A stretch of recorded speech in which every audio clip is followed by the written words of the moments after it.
Al-Bai, Syekh itu ingin bepergian ke Madinah, niatnya untuk berziarah ke makam Rasulullah bersama jamaahnya. Dan ketika Syekh Abdurrahman Al-Bai dengan para jamaahnya sibuk mengumpulkan perlengkapan untuk sama perjalanan, datang seorang anak kecil yang menemui jamaah Syekh Abdurrahman.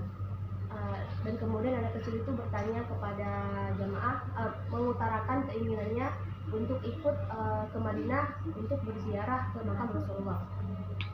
Jadi kemudian Syekh Abdurrahman Al-Bai itu datang menemui anak tersebut dan mengatakan, ini anak siapa?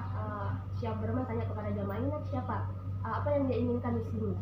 Terus kata jamaahnya, wahai Syekh, dia ingin ikut bersama kita pergi ke Madinah untuk melakukan ziarah ke makam Rasulullah, katanya gitu. Setelah itu Syekh Abdurrahman bilang kepada anak tersebut, nak, kamu tidak boleh ikut, kamu pulang saja, katanya gitu. Perjalanan ke Yaman, dari Yaman ke Madinah itu sangatlah jauh, bisa jadi 4 hari bahkan bisa seminggu, kata Syekh kayak gitu. Setelah itu setelah anak itu pergi, Syekh Abdurrahman dengan para jamaahnya itu sibuk hendak mau berjalan. Anak kecil itu tiba-tiba diam-diam masuk ke dalam kotak yang ada di bawah kereta kuda tersebut. Jadi dia di situ sembunyi berpegangan tanpa sepengetahuan Syekh Abdurrahman dengan para jamaahnya. Setelah itu setelah sampai di kota Madinah, Syekh Abdurrahman terkejut, ini anak yang kemarin itu gitu, kenapa dia sudah sampai di sini gitu. Setelah itu Syekh tanya kepada anak tersebut, wahai nak, dengan apa kamu naik kemari? Padahal minggu lalu saya sudah melarang kamu untuk ikut bersama kita, katanya gitu. Setelah itu anak itu menjawab, setelah engkau suruh saya pergi dari para jamaah, dan seketika itu juga ketika engkau dengan para jamaah ingin pergi, saya diam-diam masuk ke dalam kotak yang berada di bawah kereta kuda yang Anda tunggangi, katanya gitu. Setelah itu Syekh Abdurrahman kaget dan bingung gitu. Ini anak udah 2 minggu lebih kita di perjalanan tapi badannya masih sehat-sehat aja. Padahal dia nggak minum, nggak makan, nggak istirahat, maksudnya nggak tidur gitu. Setelah itu dia tanya sama Syekh, kok kamu bisa sehat seperti ini, katanya gitu. Padahal kamu nggak makan, nggak minum gitu.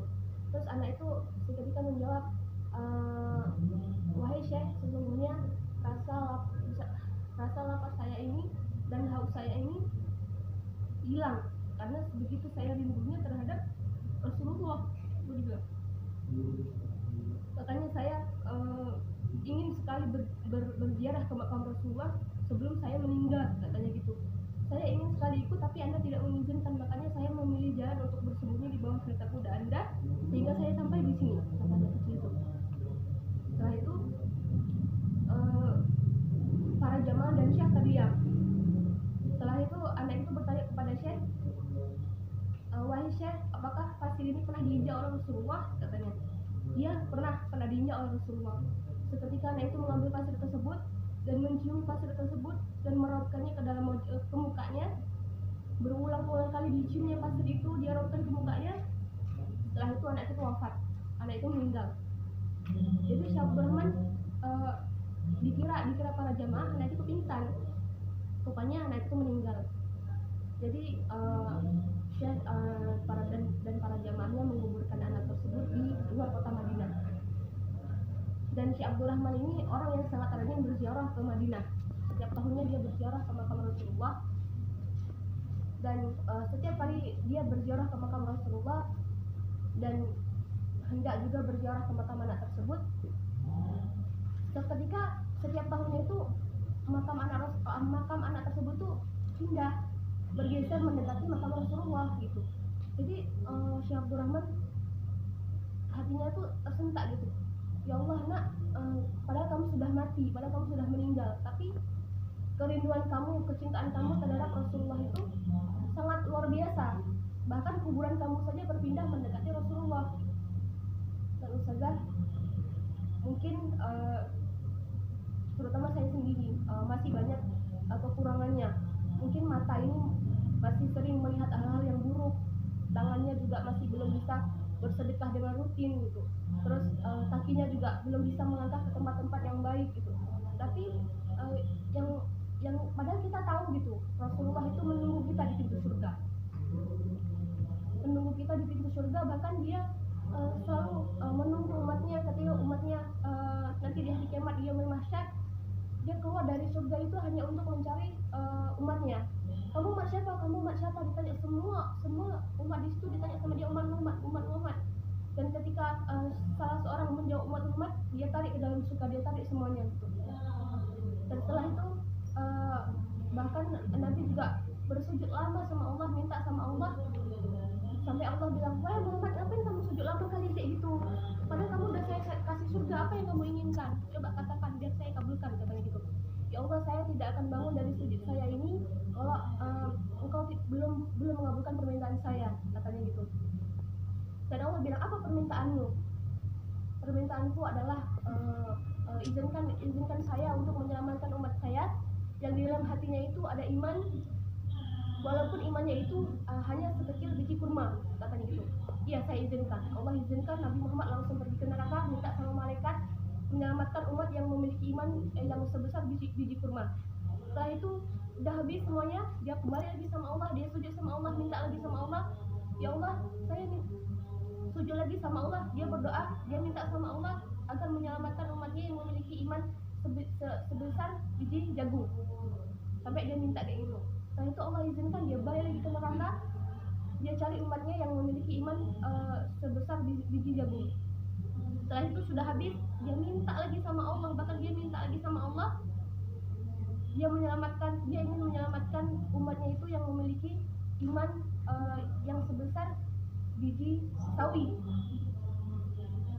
Dia minta sama Allah, Allah izinkan lagi, dia masuk lagi ke neraka, dia minta sama malaikat untuk mengumpulkan umat-umatnya yang memiliki iman sebesar biji sawi.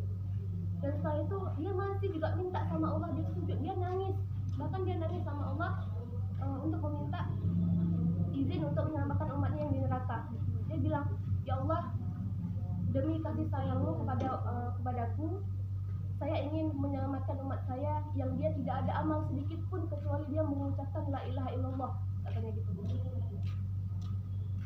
Setelah itu Allah mengizinkan lagi, dan dia cari umat-umatnya yang tidak memiliki iman sedikit pun, tapi ketika meninggal dia mengucapkan la ilaha illallah. Setelah itu bahkan paman Rasulullah dia itu Nabi bilang sama pamannya, paman, sebelum kamu meninggal kamu mengucapkan la ilaha illallah agar saya bisa menyelamatkan kamu ketika nanti dia mahsyar. Tapi qadarullah, Allah tidak mengizinkan untuk pamannya mengucapkan la ilaha illallah tersebut. Jadi dari tausiah yang saya dengar gitu, kayak hidup ini masih belum sempurna gitu. Jadi diri ini saja tidak menghargai, Rasulullah di sana itu menunggu umat-umatnya di pintu surga gitu. Bahkan nanti waktu di yaumul mahsyar yang sibuk Rasulullah, bahkan orang tua kita sendiri ketika naudzubillah mungkin kita diseret sama malaikat, orang tua kita padahal lihat kita diseret sama malaikat, tapi dia diam aja, dia nggak mau nolongin kita karena dia takut, dia takut amal dia aja, dia mau pertanggungjawabkan ini kepada Allah aja dulu, urusan kita nanti. Soalnya orang yang kita sayang juga kayak gitu, orang yang kita sayang kita tahu itu itu dia, itu anak kita, tapi kita urusin diri kita sendiri aja. Tapi kalau Rasulullah semua umat yang pernah yang pokoknya dia menunggu umat yang dia sayangi untuk masuk bersama dia ke dalam surga. Padahal kita dalam hidup kita ini disuruh sholawat aja kadang males, melakukan kebaikan aja kadang lupa, seringnya mengunjing orang, menyakiti hati orang tanpa memikirkan bagaimana besok kita di sana. Padahal Rasulullah sudah setia menunggu kita di depan pintu surga. Jadi saja hanya itu yang bisa saya sampaikan. Lebih dan kurang saya mohon maaf.